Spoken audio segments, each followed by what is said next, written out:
Vice chancellor sir आपका नाम? Sandeep Shastri. Shri Sandeep Shastri sir के साथ हैं और आज हम उनसे कुछ सवाल जवाब करना चाहते हैं। जैसा कि हम लोगों ने बताया कि बचपन हमारे लिए कितना इम्पॉर्टेंट होता है, लिखना हमारे लिए कितना इम्पॉर्टेंट होता है, पढ़ना हमारे लिए कितना इम्पॉर्टेंट होता है। सर, मैं आपसे जानना चाहूँगी कि बच्चों के लिए लिखना, पढ़ना, बोलना कितना इम्पॉर्टेंट है। आपने तीनों बहुत ही महत्व के विषयों को उठाया है, लिखना, पढ़ना और बोलना। इन तीनों के आधार पे उन बच्चों का भविष्य रचा जाएगा। लिखना, आज के डिजिटल एज में सबको लगता है कि लिखना इतना इम्पोर्टेंट नहीं है, बट लिखने की ज़रूरत है, क्योंकि लिखने से क्या हमारे मन में है वो आगे आ जाता है। उसको हम डॉक्यूमेंट करने का एक प्रयत्न तब करते हैं। तो उसी कारण से लिखने का एक बहुत ही महत्व है। अगर मुझे लिखना है, क्या लिखना है? आप तो मुझे कहें लिखो लिखो लिखो, और मैं लिखना चाहता हूँ, पर कलम जब मैंने उठाया या कीबोर्ड जब मैंने सामने रखा, कोई विचार आ ही नहीं रहा है। सो अगर मुझे लिखना है तो मुझे पहला पढ़ना पड़ेगा। पढ़े बिना लिखना बहुत ही मुश्किल हो जाता है। पढ़े बिना मैं लिख नहीं सकूंगा। सो पढ़ना लिखने का आधार है, और पढ़े बिना ये लिखना बहुत ही मुश्किल हो जाता है। युवकों के लिए, बच्चों के लिए मैं और एक बात कहूँगा। मैंने अपने बाल्य जीवन में जो भी घटना घटी, जो भी अनुभव हुआ, उसको मैंने डॉक्यूमेंट किया, उसको मैंने लिखा। काफ़ी साल बाद जब मैं वो पढ़ता हूँ, तब मैं उन घटनाओं के बारे में सोचता हूँ। आज मेरे लैपटॉप में 4000 से ज़्यादा पिछले 60 साल के छोटे कहानियाँ हैं, और उन कहानियाँ को जब मैं पढ़ता हूँ, एक समय, एक संदर्भ, एक उदाहरण की याद मुझे आ जाती है, और उसके बारे में फिर मैं बात कर सकता हूँ। तो लिखना और पढ़ना मुझे लगता है हर एक युवा को करना चाहिए, हर एक बच्चे को करना चाहिए, क्योंकि वो एक इन्वेस्टमेंट है हमारे फ्यूचर के लिए। वो एक इन्वेस्टमेंट है। सर, मैं आपसे जानना चाहूँगी, जैसा कि आपने बोला पढ़ना, लिखना, बोलना हमारी लाइफ का एक बहुत ही महत्वपूर्ण पार्ट है।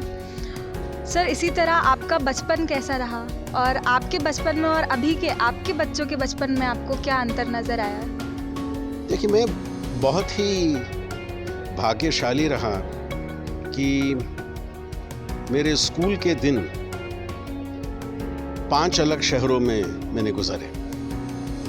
कलकत्ता में शुरू हुआ, दिल्ली, शिमला में आगे गया, दिल्ली में उसके बाद हुआ, बम्बई में उसके बाद हुआ, और फाइनली विदेश में, काबुल में, अफगानिस्तान में मेरी स्कूलिंग कंप्लीट हो गई, ख़त्म हो गई। तो इन 5 शहरों में रह के, इन 5 शहरों में लोगों से मिल के, 2 अलग देशों में रह के, वो अनुभव बहुत ही यूनिक था, वो अनुभव बहुत ही स्पेशल था, और उस अनुभव ने मुझे बहुत सिखाया।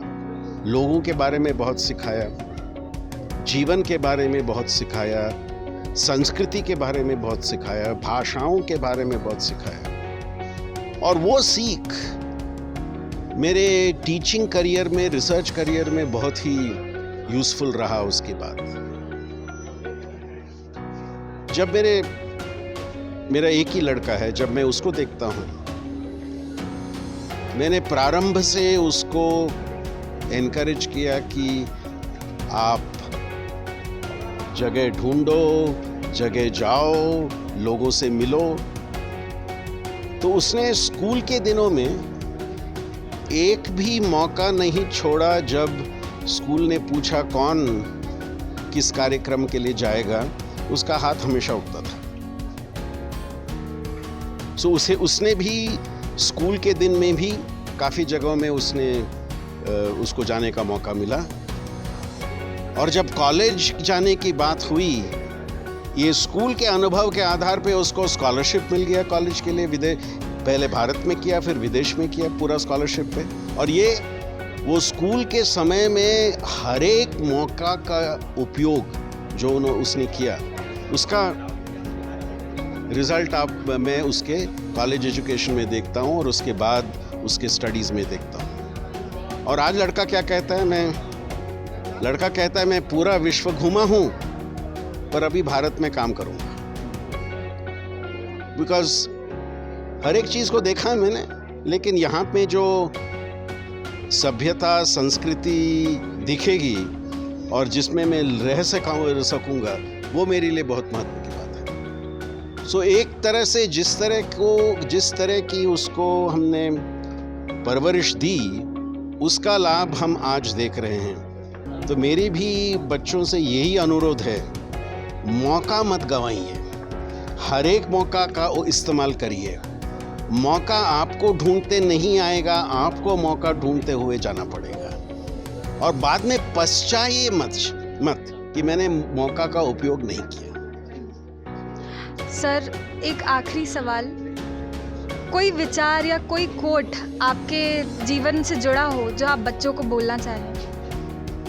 मेरा एक कोट है जो मेरी टीचर ने मुझे सिखाया और जो मुझे हमेशा मैं याद में रखता हूँ। वो मुझे कहते थे, मुझे ये मत बताओ कि एक काम आप क्यों नहीं कर सकते, मुझे ये बताओ कि ये काम क्यों कर सकते हैं। नहीं कर सकने के लिए आप काफ़ी कारण दे सकते हैं मुझे, वो मुझे नहीं चाहिए। आप कोई एक काम क्यों कर सकते हैं वो मुझे बताइए। और ये मुझे लगता है बहुत ही महत्व की बात है। ना करने के लिए हम हमेशा कोई ना कोई एक्सक्यूज ढूंढते रहते हैं।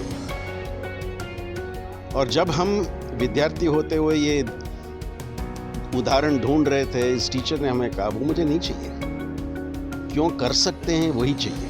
और यही मेरी एक मैसेज होगी बच्चों के लिए, जो नहीं कर सकते हैं उसके बारे में मत सोचिए, क्यों नहीं कर सकते हैं उसके बारे में मत सोचिए, क्या कर सकते हैं, क्या हो सकता है, उसके बारे में सोचिए।